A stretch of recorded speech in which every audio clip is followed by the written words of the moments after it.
আসসালামু আলাইকুম ওয়া রাহমাতুল্লাহি ওয়া বারাকাতুহু নাহমাদুহু ওয়া নুসাল্লি আলা রাসূলিহিল কারীম আম্মা বাদ। আলহামদুলিল্লাহ, আমি আমাদের প্রিয় রাহবার আল্লামা দেলোয়ার হোসেন সাঈদীকে নিয়ে কিছু সংক্ষিপ্তভাবে কথা বলবো। আল্লামা দেলোয়ার হোসেন সাঈদীকে নির্মমভাবে পরিকল্পিতভাবে ওনাকে হত্যা করা হয়েছে, ওনাকে শহীদ করে দেওয়া হয়েছে। আল্লামা দেলোয়ার হোসেন সাঈদীকে 2013 সালে ডক্টর মোস্তফা জামাল আল্লামা দেলোয়ার হোসেন সাঈদীকে রাজাকার বলে বলে মঞ্চ কাঁপিয়েছিল। আজকে আমাদের প্রিয় রাহবার আল্লামা দেলোয়ার হোসেন সাঈদীকে নির্মমভাবে পরিকল্পিতভাবে ওনাকে হত্যা করা হয়েছে। এজন্য আমার প্রিয় বন্ধুগণ, আমরা দেখতেছি একের পর এক আলেম ওলামাদেরকে জুলুম অত্যাচার করে শেষ করে দিতেছে, একের পর এক আলেম ওলামায়ে কেরামদেরকে শেষ করে দিতেছে। আল্লামা মামুনুল হক হাফিজুল্লাহকে পঙ্গু বানিয়ে দিয়েছে, অসংখ্য ওলামায়ে কেরামদেরকে পঙ্গু বানিয়ে দেওয়া হয়েছে। এই আলেমরা কি দেশের টাকা লুট করেছে, নাকি লুটপাট করে দেশের টাকা খেয়েছে, নাকি সুইস ব্যাংকে অ্যাকাউন্ট করেছে, নাকি ব্যাংক ডাকাতি করেছে? দর্শনকারী বানায়া জেনাকার বানায়া এই সমস্ত ওলামায়ে কেরামদেরকে আজকে অপরাধী সাজিয়ে মিথ্যে বা বানোয়াট হিসেবে তাদেরকে মিথ্যে বানোয়াট মামলা হামলা দিয়ে তাদেরকে রিমান্ড দিতে শেষ করে দেওয়া হইতেছে, পঙ্গু বানিয়ে দিয়েছে আল্লামা মামুনুল হককে। এজন্য আমি সকল ওলামায়ে কেরামদের মুক্তি চাই, আল্লামা মামুনুল হক হাফিজুল্লাহর মুক্তি চাই।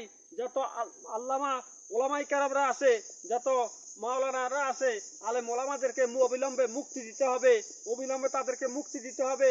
আল্লামা মামুনুল হক সহ যত কারাবন্দী মাজলুম ওলামায়ে কেরামরা জালিমের জিন্দাখানা পড়ে আছে, তাদেরকে মুক্তি দিতে হবে, তাদেরকে মুক্তি দিতে হবে, তাদেরকে মুক্তি দিতে হবে। এক আল্লামা দেলোয়ার হোসেন সাঈদীকে যদি এক মেডিকেল থেকে আরেক মেডিকেল নিয়ে হত্যা করা হয়, শহীদ করা হয়, তারপরেও এই দেশে ইসলাম শেষ হবে না। এক আল্লামা মামুনুল হক হাফিজুল্লাহকে যদি পঙ্গু বানিয়ে দেওয়া হয়, তারপরে এই দেশে ইসলাম শেষ হবে না। এক মিজানুর রহমান আজারীকে বাংলাদেশ থেকে তাড়িয়ে মালয়েশিয়া পাঠালে এই দেশে ইসলাম শেষ হবে না, তারপরে ইসলাম গর্জে উঠবে, ইসলাম আরো গর্জে উঠবে। যত ইসলামের বিরোধিতা হবে তত ইসলাম গর্জে উঠবে। দুনিয়ার কোনো জাহেলের রক্ত চক্ষুকে পরোয়া করা যাবে না। এজন্য আমার প্রিয় মুসলমান ভাইরা সবাই সজাগ থাকবেন, সবাই ঐক্যবদ্ধ হয়ে যাবেন। জালেমের বিরুদ্ধে, মুনাফিকদের বিরুদ্ধে, স্বৈরাচার জালেম শাসকের বিরুদ্ধে রুখে দাঁড়াবেন। অন্যায়কে অন্যায় মনে করবেন, হককে হক মনে করবেন। দুনিয়ার কোনো জাহেলের রক্ত চক্ষুকে পরোয়া করা যাবে না। এই জন্য আসুন সবাই ঐক্যবদ্ধ হয়ে যান, ঐক্যবদ্ধ হয়ে সবাই ময়দানে নামুন। সবাইকে ঐক্যবদ্ধ হয়ে মাঠে ময়দানে নেমে কাজ করতে হবে। আগামী দিন হবে ইসলামের দিন, আগামী দিন হবে কোরআনের রাজ কায়েম করার দিন। দুনিয়ার কোনো জাহেলের রক্ত চক্ষুকে পরোয়া করা যাবে না। এজন্য আমি দুনিয়ার সমস্ত মুসলমান ভাইদেরকে ডাক দিতেছি, সবাই ঐক্যবদ্ধ হয়ে জালিমের বিরুদ্ধে জালিমের পতন ঘটাতে হবে, জালিমের পতন ঘটাতে হবে। এই দেশটাকে লুটপাট করে অসংখ্য জাহেলেরা আজকে খাইতেছে। আমরা প্রতিবাদ করতে গেলে আমাদেরকে জঙ্গি বলা হয়, আমাদেরকে মৌলবাদী বলা হয়, আমাদেরকে এই সমস্ত মৌলবাদী জঙ্গিবাদ বলে বলে আমাদের কণ্ঠকে স্পর্ধ করে দিতে চায়। কিন্তু না, আমাদের কণ্ঠ স্পর্ধ হয়ে গেলেও এই দেশে ইসলাম শেষ হবে না। এক আল্লামা মামুনুল হক হাফিজুল্লাহকে শেষ করে দিলেও এই দেশে ইসলাম শেষ হবে না। এক ডক্টর মিজানুর রহমান আজারীকেও শেষ করে দিলে এই দেশে ইসলাম শেষ হবে না। এক আল্লামা মামুনুল হককে পঙ্গু বানিয়ে দিলেও এই দেশে ইসলাম শেষ হবে না। ইসলাম আরো গর্জে উঠবে। এর জন্য ওলামায়ে কেরামদের বিরুদ্ধে যারা তোমরা কথা বলো, আমি আমি তাদেরকে সংক্ষিপ্তভাবে কিছু কথা বলি। তোমরা যারা ওলামায়ে কেরামদের বিরুদ্ধে কথা বলো, এই ওলামায়ে কেরামরা হলো জাতির শ্রেষ্ঠ রাহবার, তারা হলো জাতির ইমানের পাহারাদার। আল্লামা মামুনুল হক হাফিজুল্লাহ উনি যখন গর্জন দিতেন তখন বাতিলের হৃদয় কম্পন সৃষ্টি হয়ে যেত। বাতিল হুঙ্কার যখন আল্লামা মামুনুল হক দিতেন তখন বাতিলের কলিজা থরথর করে কাঁপতো। দুনিয়ার কোনো জাহেলের রক্ত চক্ষুকে আল্লামা মামুনুল হক পরোয়া করতেন না, দুনিয়ার কোনো জাহেলের রক্ত চক্ষুকে আল্লামা মামুনুল হক পরোয়া করতেন না। আমাদের প্রিয় রাহবার শহীদ আল্লামা দেলোয়ার হোসেন সাঈদী তাফসীর জগতের সম্রাট, উনি চেয়েছিলেন বাংলার জমিনে আল্লাহ দ্বীন কায়েম করবে, ওনাকে শেষ করে দেওয়া হয়েছে। ওনাকে শেষ করে দিলে বামপন্থীরা, রামপন্থীরা, বাতিলপন্থীরা, স্বৈরাচার তাগুতেরা ওরা মনে করেছে এই দেশে আল্লামা সাঈদীকে শেষ করে দিলে এই দেশে ইসলাম শেষ হবে। না না না, আল্লামা এক সাঈদী কারাগারে থাকবে, এক সাঈদীকে শহীদ করা হবে, তারপর লক্ষ সাঈদী গর্জে উঠবে, তারপর লক্ষ সাঈদী গর্জে উঠবে।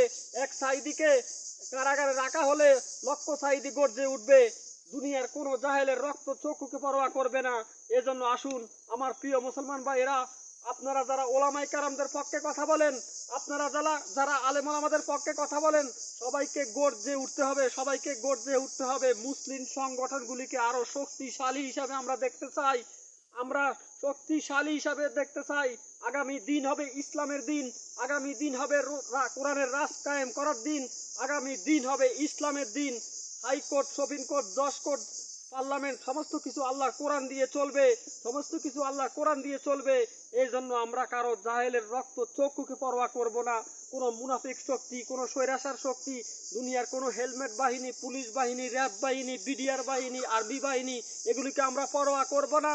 এগুলোকে আমরা পরোয়া না করে আমরা সামনের দিকে এগিয়ে যাব ইনশাআল্লাহ। দুনিয়ার কোনো জাহেলের রক্ত চক্ষুকে পরোয়া করবে না। ফেরাউনের ক্ষমতা কম ছিল না, তারপরও ফেরাউনকে আল্লাহ পাক রব্বুল আলামিন লোহিত সাগরে ডুবিয়ে মেরেছে। যুগে যুগে যত জাহেল তারা দুনিয়াতে এসেছিল, জুলুম করেছে, অন্যায় করেছে, অত্যাচার করেছে, তাদেরকে আল্লাহ পাক রব্বুল আলামিন ধ্বংস করে দিয়েছে। আল্লাহ পাক রব্বুল আলামিন বলেছেন কোরআন কারিমে, ইন্না বাদশা রব্বিকা লাশাদীদ, আমার ধরা বড় মারাত্মক ধরা। আমি যুগে যুগে ফেরাউনকে ধরেছি, আমি যুগে যুগে কারুনকে ধরেছি, আমি যুগে যুগে হামানকে ধরেছি, আমি যুগে যুগে আবু জাহেরকে ধরেছি। তোমরা যারা জালেম আছো, তোমাদেরকে আমি ধরবো, তোমাদেরকে আমি পাকড়াহ করব, তোমাদেরকে আমি এমন ভাবে ধ্বংস করব, নমরুদের মতন বেয়াদবকে যেভাবে আমি জুতা পিটা খাইয়ে আমি অপদস্থ করে লাঞ্ছিত করে দুনিয়া থেকে বিদায় করেছি, ঠিক তেমনি আমি ল্যাংলা মশা দিয়ে তোমাদের মতন জাহেলদেরকেও, তোমাদের মতন জুলুমবাজদেরকেও আমি নমরুদের মতন বেয়াদবকে যেভাবে শায়েস্তা করেছি, যেভাবে আমি জুতা পিটা করে অপদস্থ করে লাঞ্ছিত করে দুনিয়া থেকে বিদায় করেছি, তোমরা তৈরি থাকো। ইন্না বাদশা রব্বিকা লাশাদীদ, ফেরাউনকে যেভাবে লোহিত সাগরে ডুবিয়ে মেরেছে, আবু জাহেলকে যেভাবে পায়খানার ভিতরে চুবনি খাওয়াইতে মেরেছে, ঠিক তেমনি তোমরাও রেডি থাকো, আল্লাহ পাক রব্বুল আলামিন ছাড় দেন কিন্তু ছেড়ে দেন না, আল্লাহ পাক রব্বুল আলামিন ছাড় দেন কিন্তু ছেড়ে দেন না। এজন্য আল্লাহ পাক রব্বুল আলামিন তোমাদেরকে ধরবে, তোমরা সাবধান হয়ে যাও। আলেমদের বিরুদ্ধে কথা বলতে যেও না, যারা আলেমদের বিরুদ্ধে কথা বলবে তারাই ধ্বংস। এই জন্য আল্লাহ পাক রব্বুল আলামিন যুগে যুগে আলেম ওলামাদের সম্মান, ইজ্জত, এই যে আমরা যাকে রাহবার মানি, আমাদের প্রিয় শহীদ আল্লামা দেলোয়ার হোসেন সাঈদীকে যেভাবে শহীদ করা হয়েছে, আমরা এই বিচার ইনশাআল্লাহ একদিন হবে। তারা পালানোর জন্য একটা ইঁদুরের গর্ত খুঁজে পাবে না। যারা আল্লামা দেলোয়ার হোসেন সাঈদীকে ষড়যন্ত্রমূলক শহীদ করা হয়েছে, ডক্টর মুস্তফা জামাল ছাত্রলীগ আল্লামা সাঈদীকে সুইয়ের মাধ্যমে তাকে হত্যা করা হয়েছে। এই জন্য মিডিয়া জগতে আজকে নীরব হয়ে আছে, এজন্য আমার প্রিয় মুসলমান ভাইরা সবাই ঐক্যবদ্ধ হয়ে জালেমের বিরুদ্ধে প্রতিরোধ সৃষ্টি করবেন। কোনো জাহেলের রক্ত চক্ষুকে পরোয়া করবেন না, কোনো মুনাফিক শক্তি, স্বৈরাচার শক্তি কাউকে আপনারা পরোয়া করবেন না। এজন্য আসুন আপনারা সবাই দলে দলে মুসলিম সংগঠনগুলিকে আরো শক্তিশালী হিসাবে করতে হবে। আমাদেরকে মুসলিম সংগঠনগুলিকে আরো শক্তিশালী করতে হবে। আমাদেরকে আলেম ওলামাদের পক্ষে কথা বলতে হবে, ওলামায়ে কেরামদের পক্ষে কথা বলতে হবে। এই দেশে চলতে হলে ওলামায়ে কেরামদের যুক্তি পরামর্শ কোরআন হাদিস ভিত্তিক চলতে হবে। হাইকোর্ট, সুপ্রিম কোর্ট, জজ কোর্ট আল্লাহর কোরআন দিয়ে চালাতে হবে। আল্লাহর আইন ছাড়া মানবতার কোনো মুক্তি নাই। এজন্য আগামী দিন হবে ইসলামের দিন, আগামী দিন হবে কোরআনের দিন, আগামী দিন হবে ইসলামের দিন, আগামী দিন হবে কোরআনের রাজ কায়েম করার দিন। এজন্য আসুন আমার প্রিয় মুসলমান ভাইরা সবাই ঐক্যবদ্ধ হয়ে যান। এ বলে এতটুকু সংক্ষিপ্ত আমি আবার কথা শেষ করে দিলাম। আসসালামু আলাইকুম ওয়া রাহমাতুল্লাহি ওয়া বারাকাতুহু।